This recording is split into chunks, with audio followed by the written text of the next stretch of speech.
In Genesis, there are two phrases that repeat over and over again. One of them is, it's good. God looked at his creation and said it's good.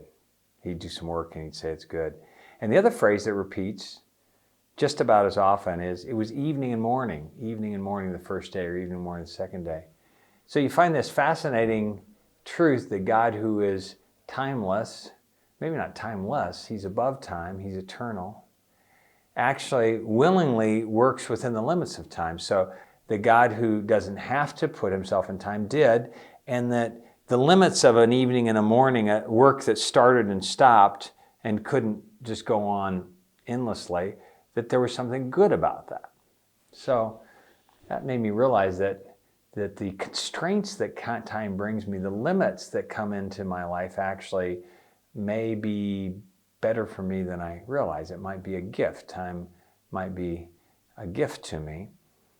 So then you go on, and there's this interesting passage in Ecclesiastes where the writer of Ecclesiastes says there's a time for everything. And he's got this whole chapter on time. And then at the end of that he says, and God has made everything beautiful in its time. I started thinking, how can I understand that? And I realized beauty, I really believe the purpose of time is to create beauty. That God, because of time, creates beauty. And just think about that. If you think about music, if you read a score, there are two main kinds of information on the page. One of them is the note that's to be sounded, but the other information is when it's to be sounded for how long.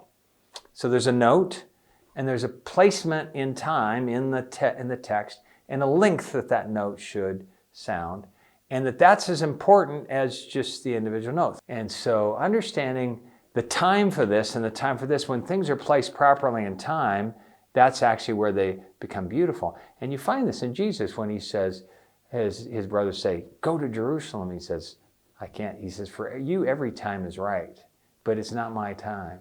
And that's also so interesting when we think our activity is part of a great symphony that God is creating and directing.